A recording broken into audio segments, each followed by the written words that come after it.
बात नहीं।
चलिए बच्चों, सामने बोर्ड पे देखिए, आपने ये कहा, आपने क्या कहा? मैंने ये कहा कि जो फोटो सिस्टम है वह दो तरीके का है, फोटो सिस्टम फर्स्ट और फोटो सिस्टम सेकंड। सामने देखेंगे सभी लोग।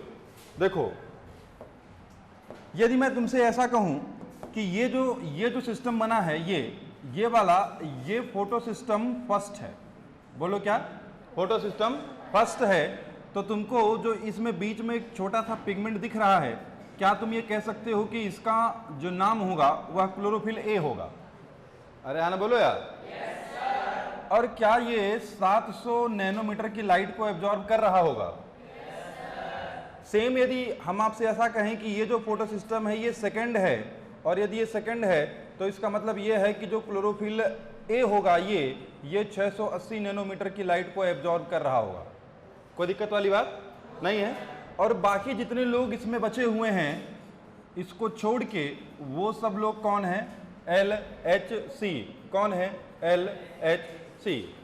कोई टेंशन वाली बात?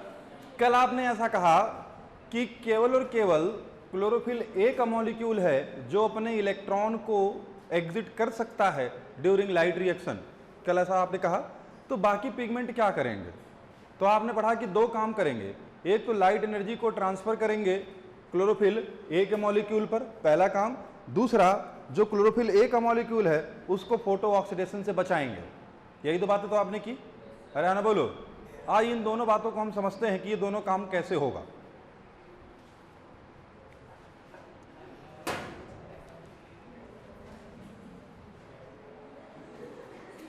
नजर लगा दिया तुमने?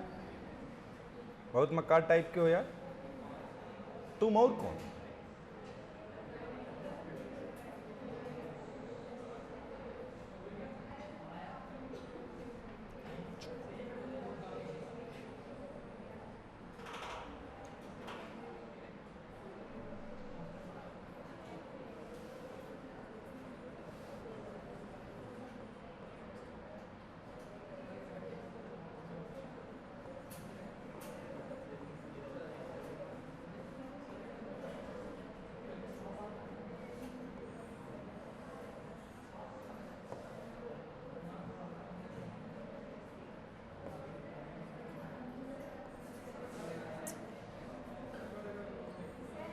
हाँ हाँ हाँ,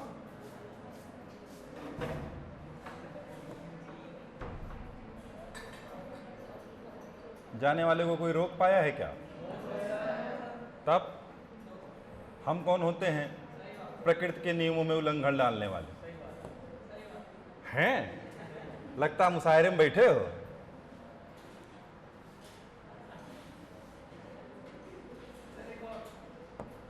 हाँ, क्या नाम पकड़ता है तुम्हारा? हैं? मोहित। मोहित, एक और चाहिए बालक को। मोहित कुर्मी कहीं है क्या?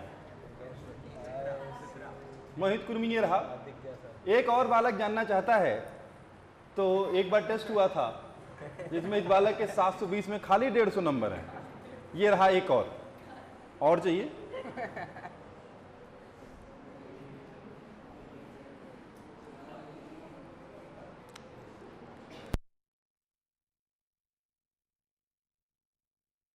तो कुछ टेक्निकल समस्याओं के कारण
चलो शांत हो जाओ।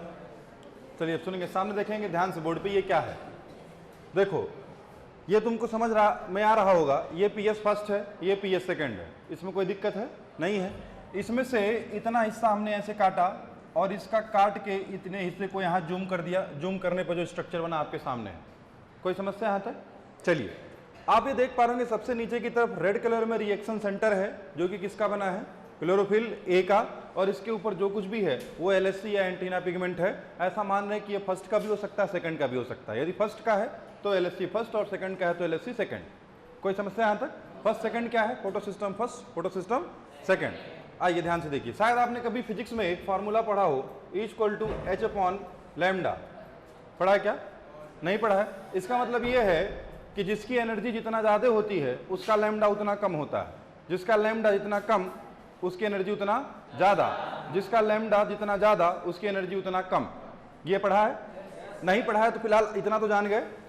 यानी कि जिस भी वेवलेंथ की लाइट का या जिस भी लाइट का वेवलेंथ ज़्यादा होगा उसकी एनर्जी कम होगी, और जिसकी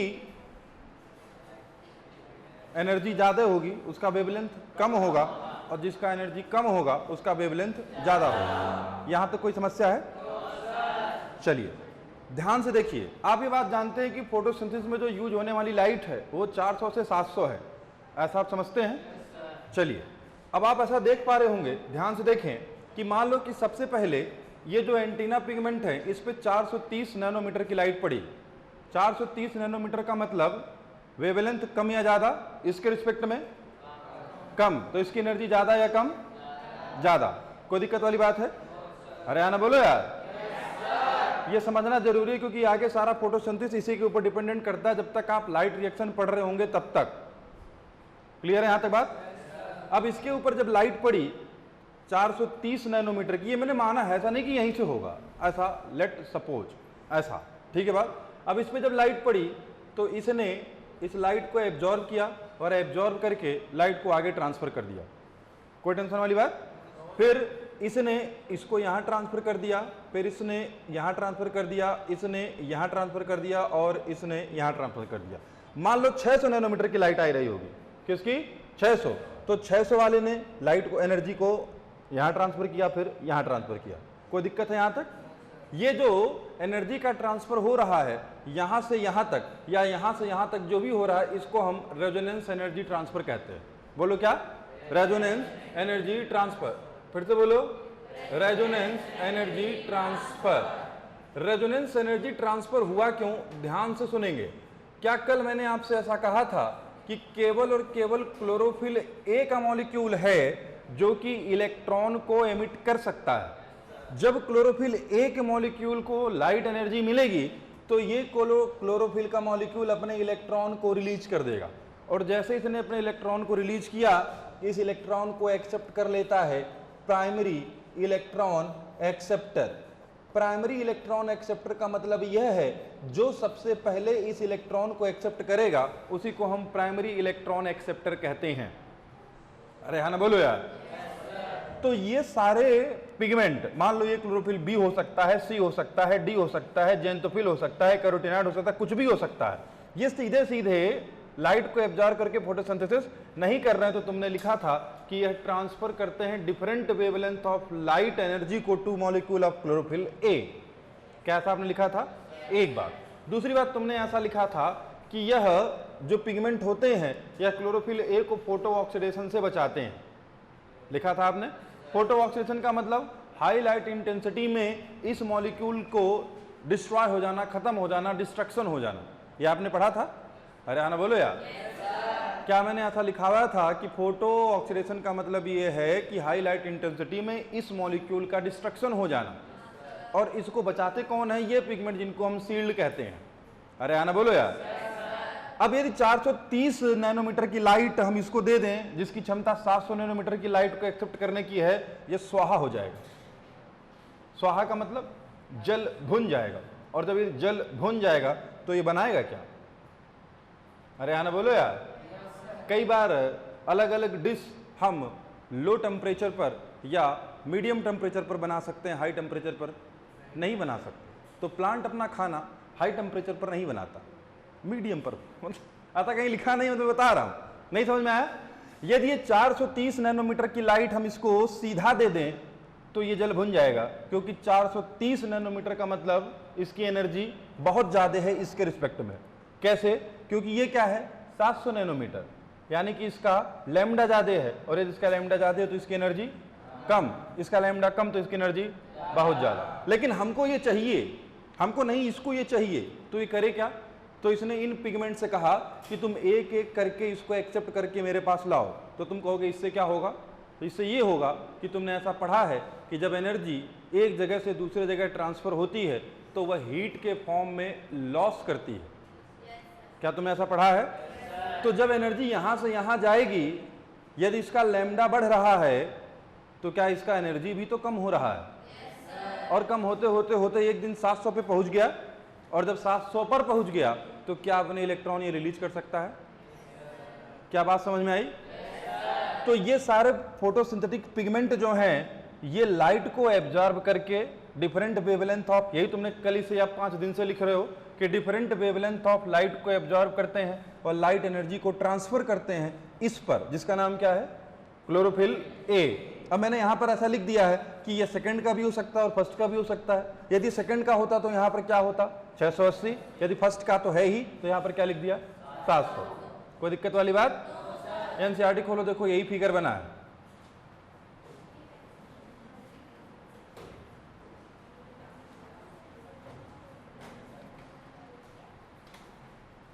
शुरुआती पन्नों पर है, मिला क्या?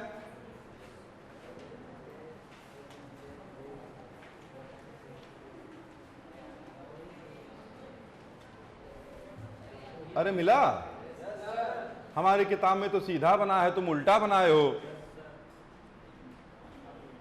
समझने का तरीका है, जैसे भी समझ में आए। समझ में आए क्या? अरे बोलो हाँ ना यार। लिखो फिर आगे बढ़े।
हो गया क्या?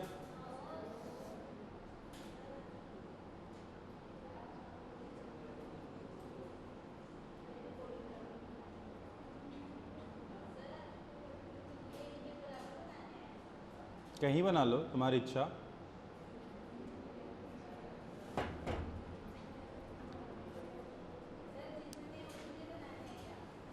जितने गोले बने हैं उतने ही बनाने हैं। ये गिन गिन के बनाना है। यदि ना दिख रहा हो तो हम जूम कर दें। हाँ, तो ये गोले गिन गिन के बनाने हैं और ये ध्यान रखना है जरूर कि ये तीर यहाँ से किस गोले से निकल के किस गोले पे जा रहा है। ये बहुत जरूरी है। यदि आप ऐसा करता हुआ नहीं पा रहे हैं अपने आप को, तो यानी कि आप कॉन्सेप्ट से हट रहे हैं। ये बहुत आवश्यक है।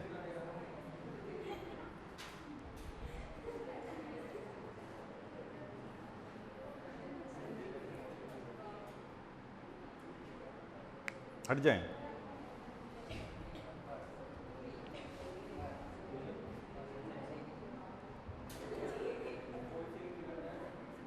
नहीं गिन पा रही हो?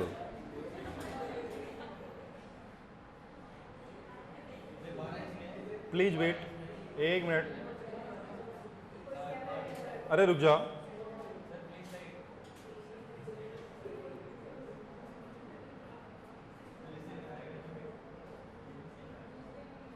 अब गिन सकती हो? ठीक।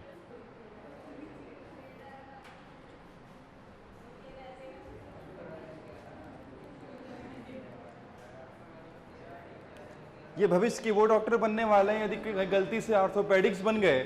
ऑर्थोपेडिक्स का मतलब हड्डियों का डॉक्टर। तो यदि कोई पेशेंट तुम्हारे यहाँ आया, उसने कहा कि मेरी हड्डी टूटी हुई है, तो पहले तुम उसके 206 हड्डी गिन लेना शरीर में है कि नहीं है, तभी तुम उसकी हड्डी जोड़ना, ना तो मत जोड़ना।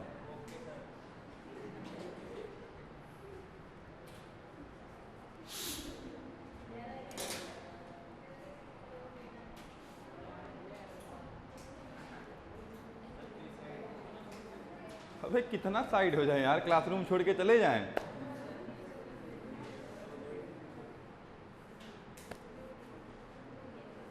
हथवी चश्मा भी लगा रही है कि नहीं दिख रहा, अब बोला गिन लें हम। अरे इसमें कितना समय लगाओगे, आगे बढ़े? चलो नेक्स्ट हेडिंग लिखो, लोकेशन ऑफ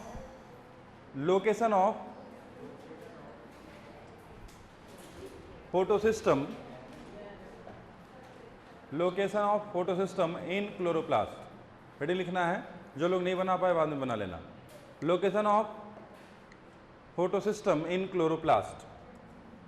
क्लोरोप्लास्ट में लोकेशन क्या है फोटोसिस्टम की?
बात नहीं।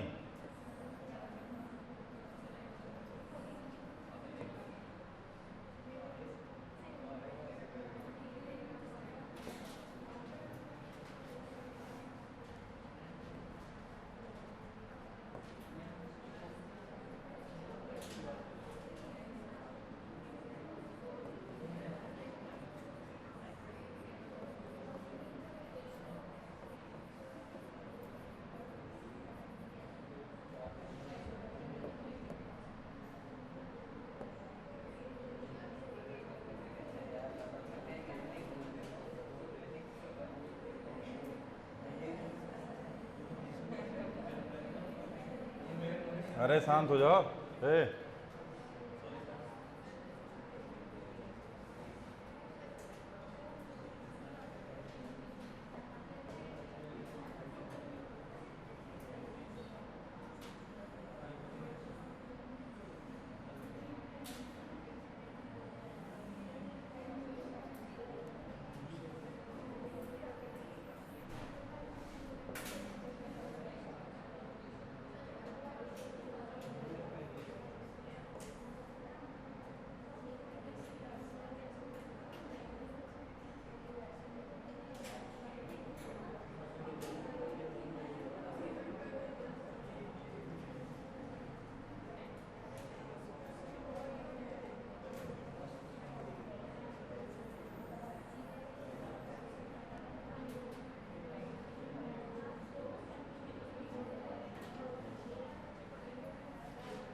चलिए शांत हो जाइए। देखिए आपने लिखा location of photo system in chloroplast. आपके सामने जो चित्र बना है आप समझ पा रहे होंगे ये क्या है। देखो ये ग्रेनल थैलाकॉइड है, यानी कि आप ये बात कह सकते हैं कि जो यहाँ से लेके यहाँ तक का जो सिस्टम है, क्या इसको हम ग्रेनम कह दें क्या? और ये जो तुमको कनेक्शन दिख रहा है, क्या इसको स्ट्रोमल लैमेली या स्ट्रोमल थैलाकॉइड कह दें? यदि कोई आपसे पूछे कि बताइए पीएस सेकंड की लोकेशन कहाँ पर है, तो आप कहेंगे कि जो पीएस सेकंड की लोकेशन है वह in appressed region of granal thylakoid है। एप्रेस्ड का मतलब कोई ऐसा लेयर जो दो लोगों के बीच में हो। तो देखो ये जो रीजन है ये यहाँ पर छुपा हुआ है, तो यह दो लोगों के बीच में है, एप्रेस्ड रीजन है। ये पूछा गया एग्जाम में। यदि कोई पीएस फर्स्ट पूछे तो पीएस फर्स्ट को क्या बताओगे? पीएस फर्स्ट को बताओगे in non appressed region of granal thylakoid and stroma lamellae. कोई डाउट है यहाँ तक? ये तुम्हें बताया गया कि पीएस फर्स्ट कौन है और ये बताया गया कि पीएस सेकंड कौन है। जल्दी से ये चित्र बनाइए 1 मिनट के अंदर।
हो गया क्या?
अरे लिख लिया?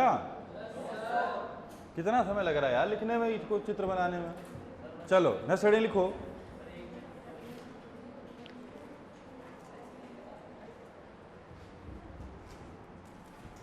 रेड ड्रॉप इफेक्ट, बता तो दिया। Red drop effect, red red लाल वाला, रेड ड्रॉप इफेक्ट। हम कितने फोटो सिस्टम पढ़ रहे हैं? कितने? 2। कौन कौन? फर्स्ट और सेकंड।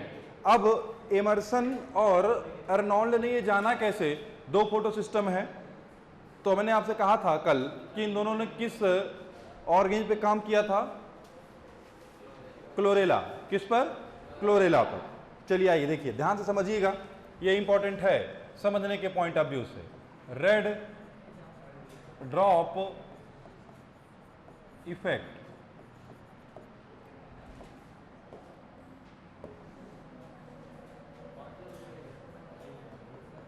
देखो इमर्सन एंड अर्नोल्ड ने, बात नहीं है बालक, बात नहीं, बिल्कुल बात नहीं, क्लोरेला पर काम किया और यह बात जानने के लिए इन्होंने मोनोक्रोमेटिक लाइट यूज किया। मोनोक्रोमेटिक लाइट का मतलब समझते हो? मोनोक्रोमेटिक लाइट का मतलब एक वेवलेंथ की लाइट, कोई भी एक वेवलेंथ। क्लियर है बात? जैसे कैसे, ध्यान से देखो, इधर देखना है। एक ग्राफ ऐसे बनाया और इधर मैंने लिख दिया rate of photosynthesis, rate of photosynthesis, और मोनोक्रोमेटिक लाइट यूज किया मोर देन 680 नैनोमीटर। सुनना है ध्यान से। मैंने आपसे ये कहा कि रेड ड्रॉप इफेक्ट का मतलब ये है, इन्होंने मोनोक्रोमेटिक लाइट यूज किया और उस लाइट का जो वेवलेंथ था वो 680 नैनोमीटर से ज़्यादा था। क्या कहा मैंने? उस लाइट का वेवलेंथ 680 नैनोमीटर से ज़्यादा था, और यदि किसी लाइट का वेवलेंथ 680 नैनोमीटर से ज़्यादा है तो बताओ पीएस फर्स्ट काम करेगा या पीएस सेकंड काम करेगा या दोनों काम करेंगे?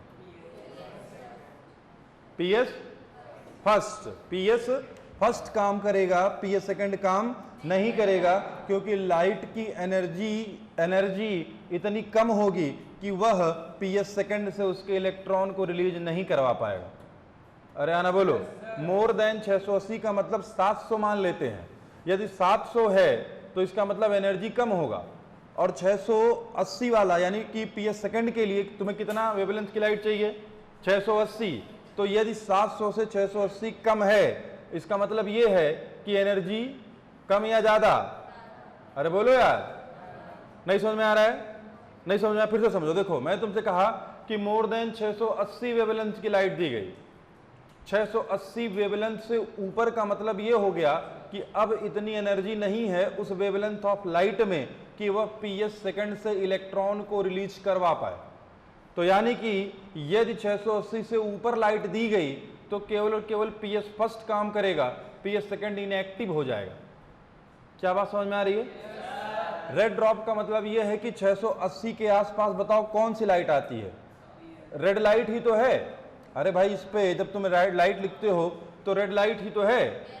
तो 680 नैनोमीटर से ऊपर की लाइट देने पर जो फोटोसिंथेसिस है वह रेड रीजन में गिर गई, इसीलिए इसको हम रेड ड्रॉप इफेक्ट कहते हैं। नहीं समझ में आया? अरे आना बोलो। यानी कि 680 वेवलेंथ वाली लाइट या उससे कम वाली लाइट अब नहीं है। अरे बोलो यार। देखो इसका मतलब ये है, ऐसे समझो, देखो ये ऐसे चला और ये ऐसे ड्रॉप हो गया क्योंकि पीएस सेकंड इनएक्टिव हो गया।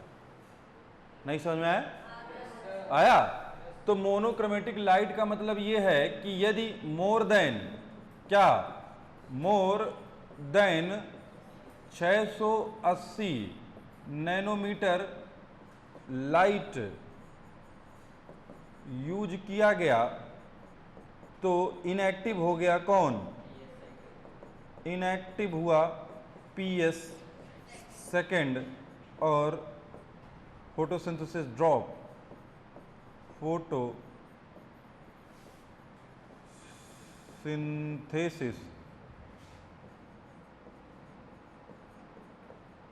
ड्रॉप इन कहाँ, रेड लाइट। कोई समस्या यहाँ तक? 1 सेकंड के अंदर बनाओ। हाँ चलो 1 मिनट ले लो। 1 सेकंड हो गया तब हटा दे।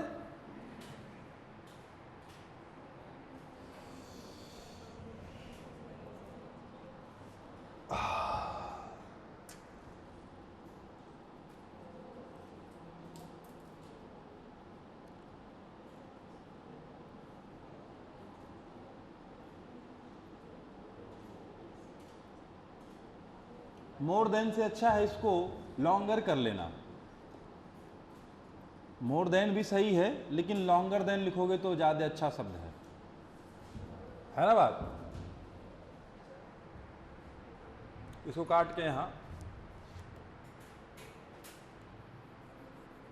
इसको लॉन्गर कर लो। Longer than 680 nanometre light.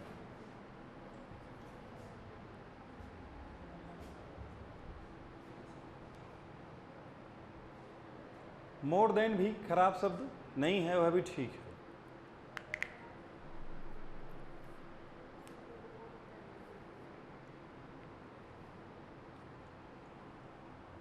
हो गया?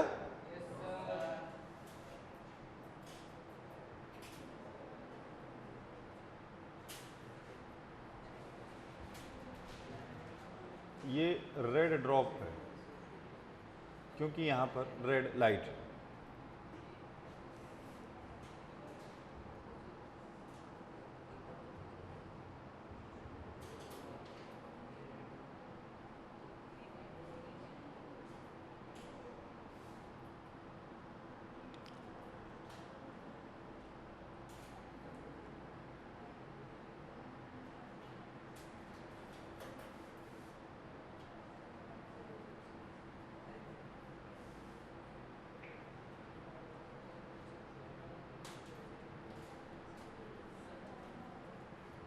चलिए नेक्स्ट हेडिंग।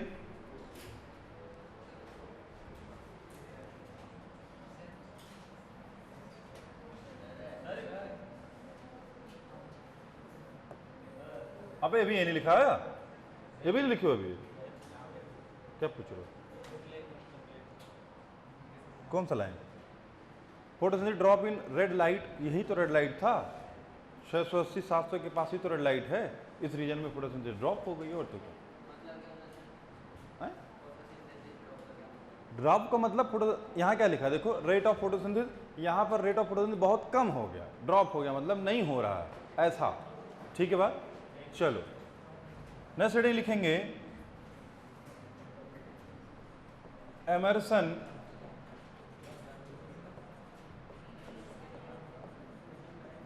एनहैंसमेंट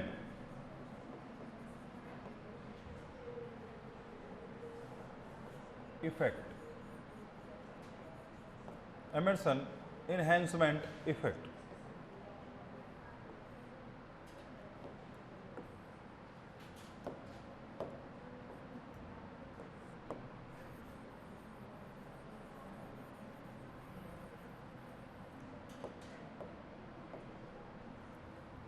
देखो इस बार डाइक्रोमेटिक लाइट यूज किया गया।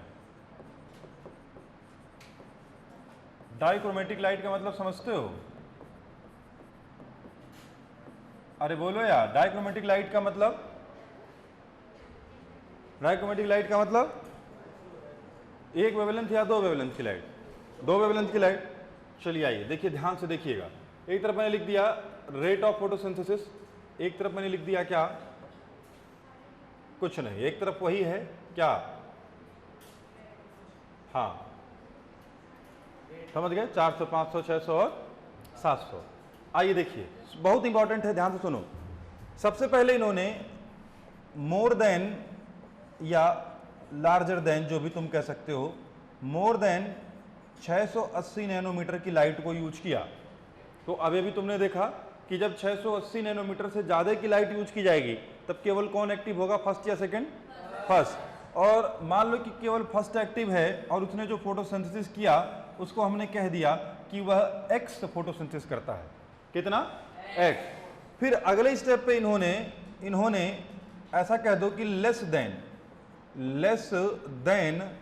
680 नैनोमीटर की लाइट को यूज किया। अब यहां पर दिमाग लगाना है थोड़ा सा। पहले क्या, 680 से ज्यादा, तो केवल कौन एक्टिवेट हुआ, पीएस फर्स्ट। केवल कौन, पीएस फर्स्ट। अब यदि लेस देन 680 है तो ये बात तो तय हो गया। अच्छा इतना लेस, कितना लेस, मान लो कि 670 या 660 ऐसे मान लो, मतलब ठीक। तो इस पे कौन एक्टिवेट हो गया, पीएस सेकेंड। या मान लो और कम कर दिया, 50 कर दिया, 650 कर दिया, तो कौन एक्टिव हो गया, पीएस सेकेंड। यदि, सब लोग ध्यान से सुनना, हम पूछेंगे क्या समझ में आया। यदि फोटो सिस्टम फर्स्ट अपने आप को फोटो ऑक्सीडेशन से बचा ले तो थोड़ा बहुत काम इस लाइट पर फोटो सिस्टम फर्स्ट भी कर सकता है। साफ सूख गया?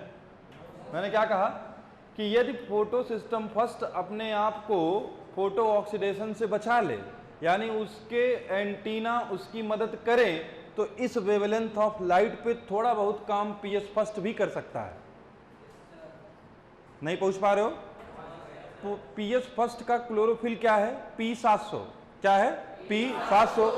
एनर्जी क्या दी गई, मान लो 650 दी गई, यहां पर 700 है, ठीक। और थोड़े बहुत पिगमेंट जिसके एसेसरी वाले हैं, इन्होंने यदि लाइट को एब्जॉर्ब करके इसके पास पहुंचा दिया, तो क्या थोड़ा बहुत काम इस वेवलेंथ ऑफ लाइट पर पीएस फर्स्ट भी कर सकता है? तो क्या ऐसा कहने की यदि लेस देन 680 नैनोमीटर की लाइट दी गई तो ये बात तो तय है कि पीएस सेकेंड तो काम करेगा ही, थोड़ा बहुत पीएस फर्स्ट भी काम कर सकता है? और यदि ऐसा है तो क्या ऐसा भी कह सकते हो कि इस बार जो रेट ऑफ फोटोसिंथेसिस होगी वह एक्स से थोड़ी ज्यादा होगी, उसको मैंने वाई कह दिया। कोई समस्या यहां तक?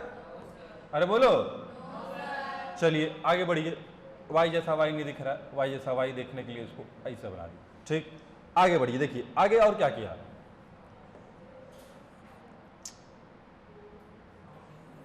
अरे यार,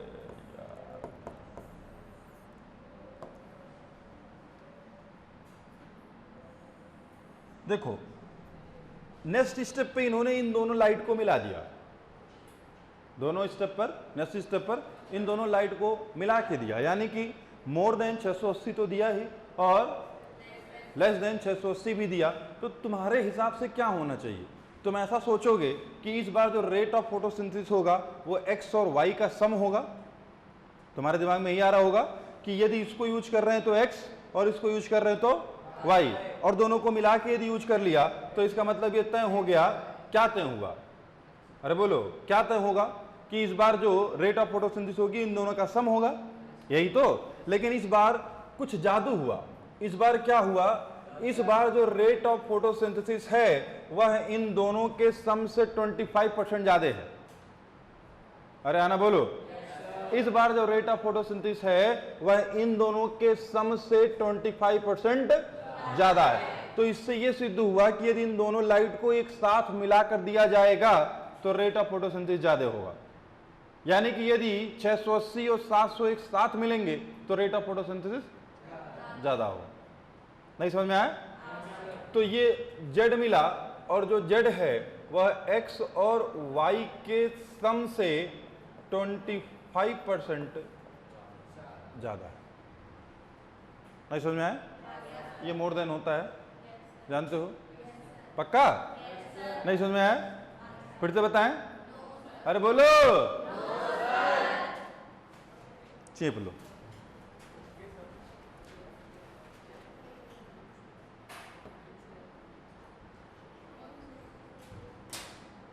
नहीं आ रहा दीदी? आया?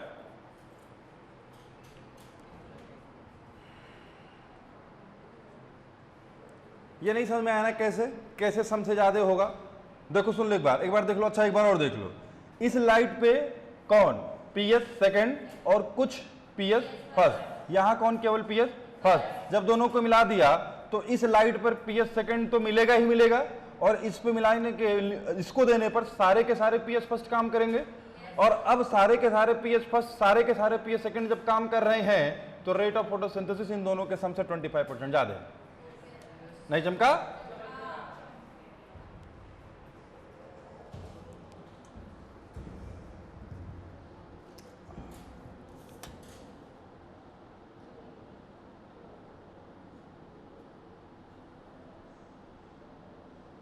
एक मिनट के अंदर लिखना है सभी लोग को।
हो गया? चलिए नेक्स्ट रीडिंग लिखेंगे। लाइट रिएक्शन,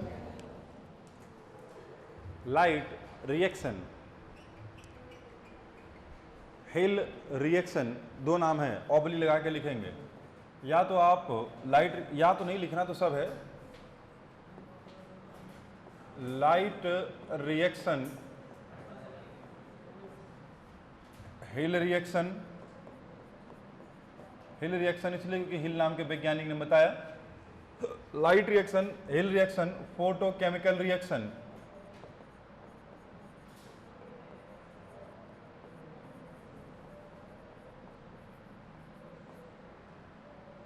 और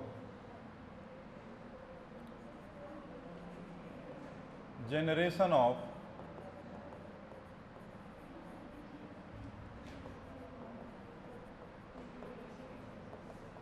एसिमिलेटरी पावर। कौन होते हैं एसिमिलेटरी पावर? हाँ, एटीपी और गुड। एटीपी और कौन? NADPH2। एटीपी और NADPH2।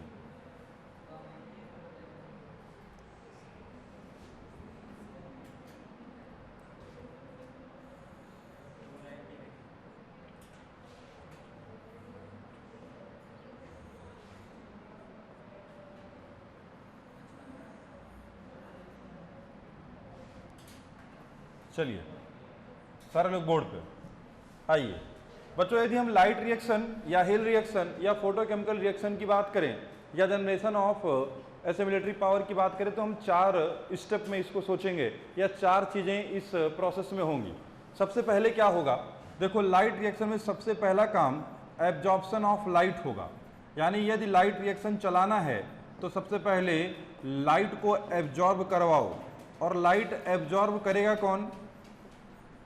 अरे बोलो, अब तो इतना पढ़ लिया यार। लाइट कौन एब्जॉर्ब करेगा? Photosynthetic pigment. पक्की बात।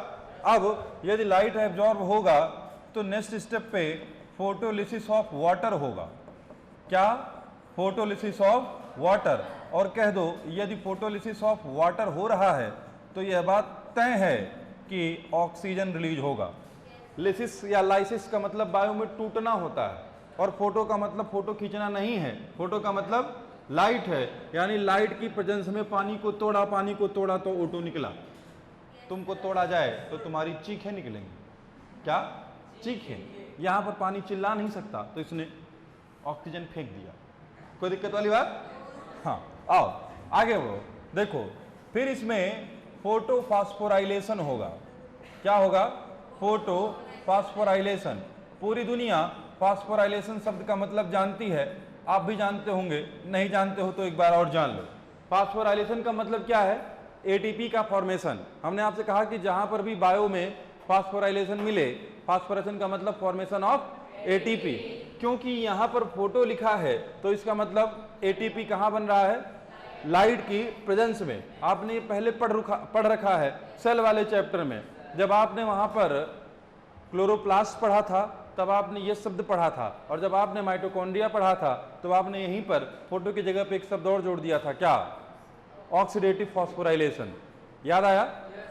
यानी कि यदि एडीपी के मॉलिक्यूल पर, कौन सा मॉलिक्यूल? एडीपी, फुल फॉर्म बताओ?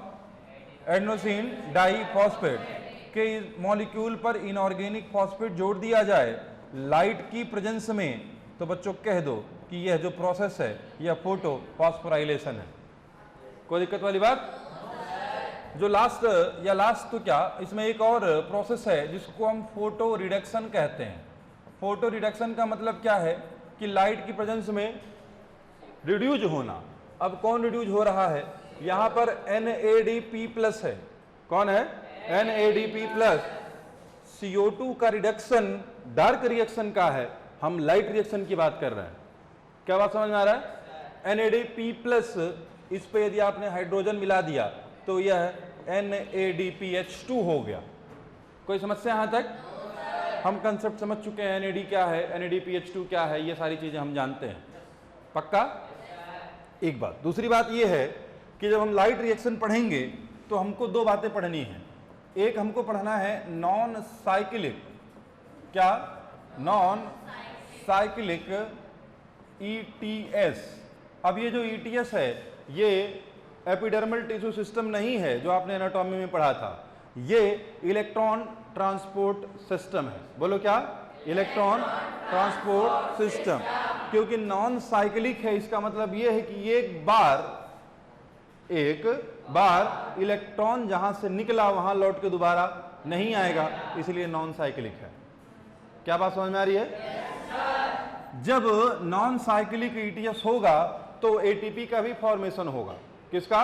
ATP। तो हम ऐसा कह सकते हैं कि ये नॉन साइक्लिक फोटो फॉस्फोराइलेशन भी होगा।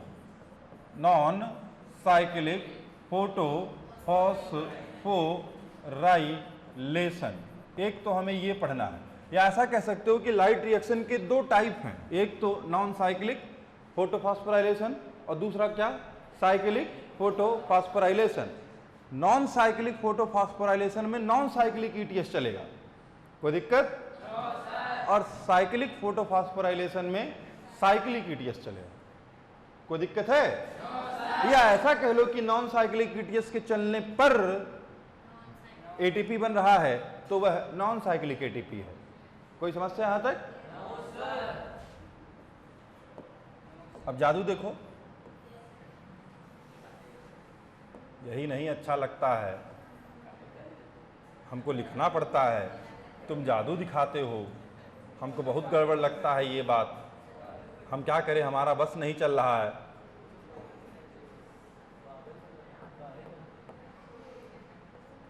हाथ पांव धुलने टाइम हो रहा है क्या? नहीं, अभी नहीं हो रहा है। अरे अभी बहुत टाइम है। अच्छा पहले लिखो।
हो गया क्या?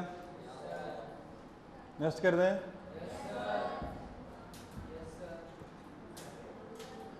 ठीक है, आगे लिखेंगे। अभी तो 2 बज रहा है। इसको यदि लिख लिया तो नेक्स्ट हेडिंग लिखेंगे रेडॉक्स पोटेंशियल। नहीं लिखा? Redox potential.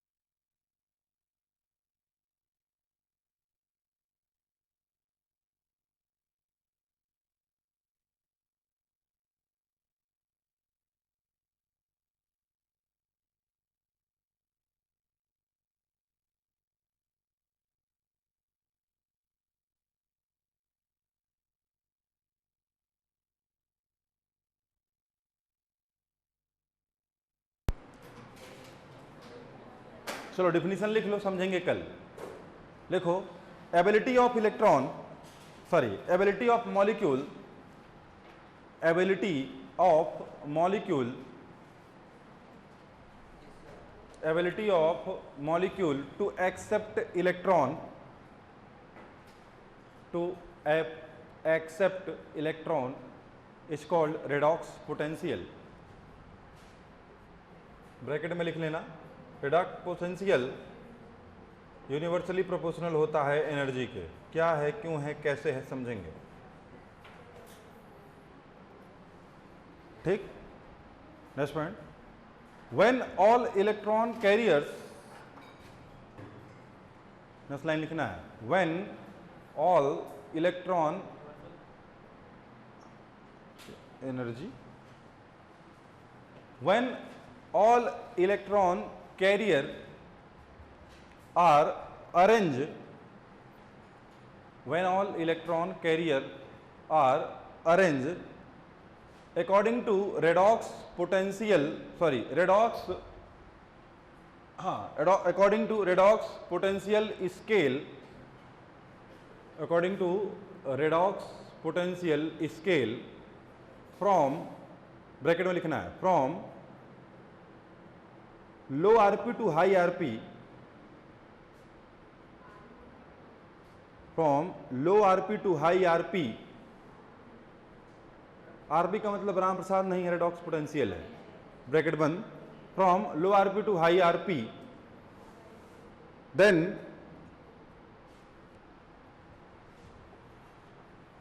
Zig zag, then zigzag shape is